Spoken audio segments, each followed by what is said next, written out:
Well, we're just a couple weeks out from the start of LCS. I'm joined right now by Bjergsen with coverage presented by Alienware to talk a little bit about how things are shaping up on TSM so far. Bjergsen, first off, let's just talk about the beard. What's going on here? It just kind of happened. There was no Shave November. Of course, I'm supporting men's mental health. I think that's what it's about. And Men's health causes usually, yeah. men's overall health causes. And then it was just kind of nice not to have to spend time shaving. So What's fascinating to me about this is I can tell, as somebody with a beard myself, I can tell you have done nothing to it. Like, because you can trim the mustache a little bit and, like, get it so that it doesn't, like when you're eating, that must be difficult. that's too high tech. The whole point is low maintenance. I come to LCS and they're like, we're going to fix it up a little bit. And they fixed it up a little bit. This is fixed up. I like it. Are you blaming the LCS makeup crew? I don't. I mean, I'm just saying if this is fixed up, I'm worried about what it was before. But I like it. I don't want to know. I think you should keep growing it. I wonder if it might be a good idea to couple every now and then just like bring it in a bit. It's not that fun getting stuff in my mustache all the time. And I have to move it to the You side. could take. You should get there's little trimmers that just you just clean it up right there. Yeah. Thank you for the advice, Travis. You're welcome. I appreciate it. What inspired it? Just literally laziness. I also just felt like I looked like the exact same person for the last many years. And I look at the LCS photos, and I wouldn't even be able to put them in order. But I've somehow grown 4 years of age, but I look the exact same. So some change had to be made. What's fascinating is that the version of you from Europe, like whenever I see footage of you from Europe, you look super young. But the moment you get to North America, it's like you hit that one moment and you just stopped aging. Yeah.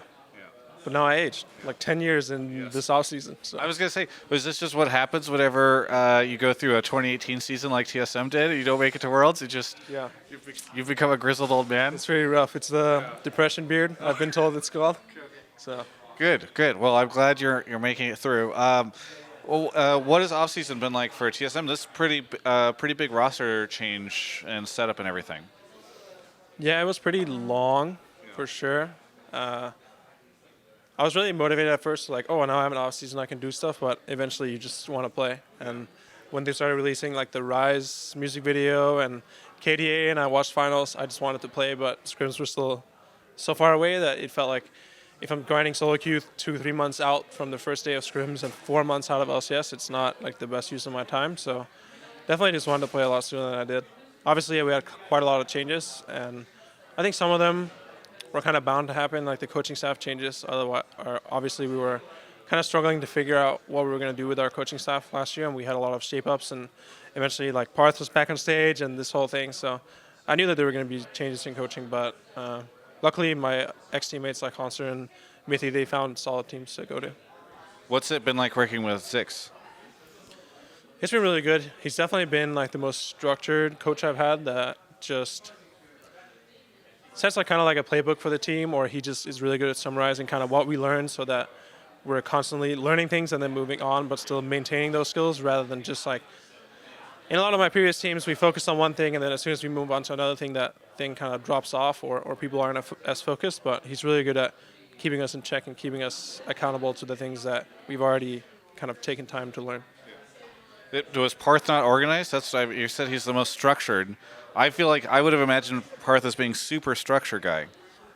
Yeah, but I think he was kind of like a one-man army, and he is not the best at keeping people accountable to habits and kind of being really hard with people. But we have Goldman, the former Steel G assistant coach, and he's really good with that. When someone is not living up to kind of the standard that we set for that person or for the team or something they've already learned, he'll be like, hey, remember, you need to continue to do this thing, or what made you not do this thing this game, and just kind of keep the people in check. Whereas I think Parth was a lot about kind of looking forward, but it's important to also make sure that you're staying on top of your habits. How are the new players shaping up so far? Really good. I didn't know if Broken Blade was going to need just a lot of time to adjust to, I'm not going to say pro play because he played professionally in the Turkish league, but just to playing against these high caliber players, I guess. Like he's playing against Impact someday, Hanser, but he's doing really well for himself. So I'm surprised that he pretty much didn't need any time at all to come in and compete. And how about Smoothie?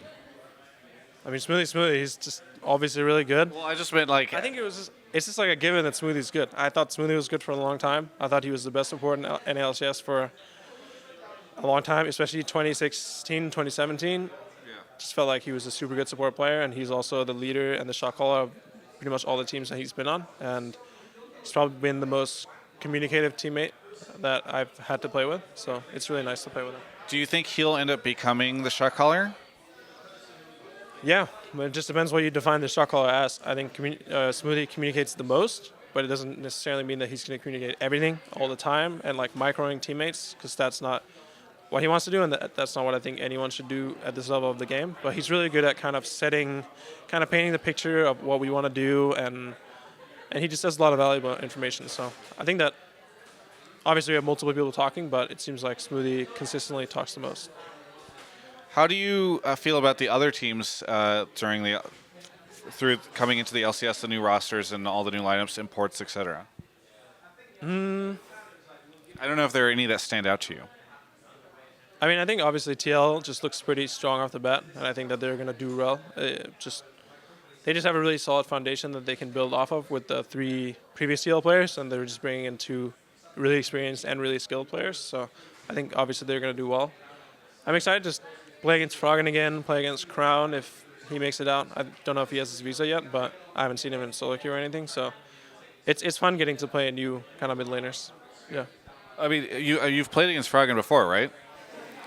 Yeah, but I think Froggen is playing more meta now. Back then, he was playing a lot of like Anivia and all stuff, but just seeing his solo queue, it's more obvious that I think he realized that he has to play the meta champions, the most powerful champions in the meta, whether it's his favorite playstyle or not.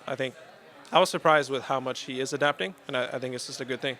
I mean, you see the teams that win Worlds, win the big tournaments, they're not just playing whatever they want. They play what's good. Are there any specific lineups that are interesting to you or that you're excited to face or that it'll be interesting? I don't know about any specific lineups. I mean, it's always fun playing against my old teammates, and now 2016, 2017 TSM is scattered all across the region. So it'll be fun playing against those teams, and I'm mostly just looking forward to playing individual players like Froggen coming back, Rush coming back, Crown, and just how it feels to play against them and how well they will perform overall. And then kind of going back to the off-season, what did you end up doing during that time? Because you said you wanted to play League. What did you did you get out there at all and do anything? A lot of nothing. A lot of just like reading books and watching TV shows. A lot of just passing time, honestly, and I think trying to like reconnect a little bit with friends and make closer friendships, because during the season, I don't really take that much time and put them into my relationships outside my team, because I'm just so focused on either myself and the little free time that I have, or improving and cultivating my relationship with my teammates. So any friends I have outside the team, they kind of get left behind a little bit, which feels really bad. But then I have more time to hang out with my friends and spend more time, obviously going home and visiting my family, and also just talking to my family and keeping more updated with them. Yeah, did you not spend very much time back at home? I spent like 2.5 weeks, which is a pretty good amount of time for me, because I didn't play a single game of League while I was home, so it was pretty much 24/7 with my family, which was nice. But I would rather be home for less time and just be more present and spend more time with them, rather than just being home and streaming and like leeching and eating my mom's food and then going back in my basement and streaming. That's kind of what I did before, but this time I tried to put the computer aside and help mom cook and just do more things with the family. What do you think of the meta right now and sort of the game situation? Because I always feel like at this time of year, pro players are either like really unhappy, really frustrated. Depends sometimes on the lane. I'm just kind of curious. I mean, I think the game is really fun. And I tweeted out how much I enjoy the game, and I got so much backlash. But, I mean, I just enjoy the meta right now because mid lane is kind of busted, and there's just a lot of really powerful champions and fun-to-play champions. Like, there's all the Bruiser Assassin champions, Irelia, Aatrox, Akali, and then there's, like, Zoe, and just mid lane just feels really powerful again, or at least right now, and it makes it fun for me because I feel like I have a lot of impact on the game, and also some of the best champions are really highly skillful champions, so it's not just you pick the champion and you always do well, it's like you can really show off your skill in some of these champions, so I like that. I kind of feel like at any given point in time, if you ever say, I really like the meta right now, there's just like a ton of people that will come out and be angry at you. Like, no one's ever allowed to actually like the meta. They all have to complain at any given point in time. Yep. I mean, just I think there's a lot of variety right now, at least for my lane, and I think for most other lanes, other than some champions you see every game, like Urgot is in like every single game. I feel like, and that's just fun. Rather than playing so many seasons, I'm playing Orianna, Syndra, Azir in most of my games, and then some spicy Lulu, and it's just more fun when I feel like I can play 10, 15, 20 champions, and they're all competitively viable. Well, is there anything that you want to say to any of the TSM fans? Because I know last year was a pretty rough one. Going into this year, I think there is some question for the fans of like, how much can we trust the team, and are they going to be able to put up the results? So I'm just kind of curious if you have anything generally that you would say to any of them as they're going into 2019 season. I mean, we had a lot of changes. We had more changes than some of the other teams, so I don't know how well we will perform off the bat. But I'm really happy with our scrims leading up to the season, and I want to make you guys proud as possible, as fast as possible, and get you guys the results that you all want. So this is what I'm working towards, and all my teammates are working towards. Very good. Thank you so much for the interview, Bjergsen. Looking forward to seeing how TSM does in the 2019 season. For everyone else, you can check out the rest of my coverage of all things esports right here on my YouTube channel. Hey, thanks so much for watching my preseason coverage. It's really important that you know this is brought to you by Alienware because they're sponsoring everything I do in 2019. It's very hype.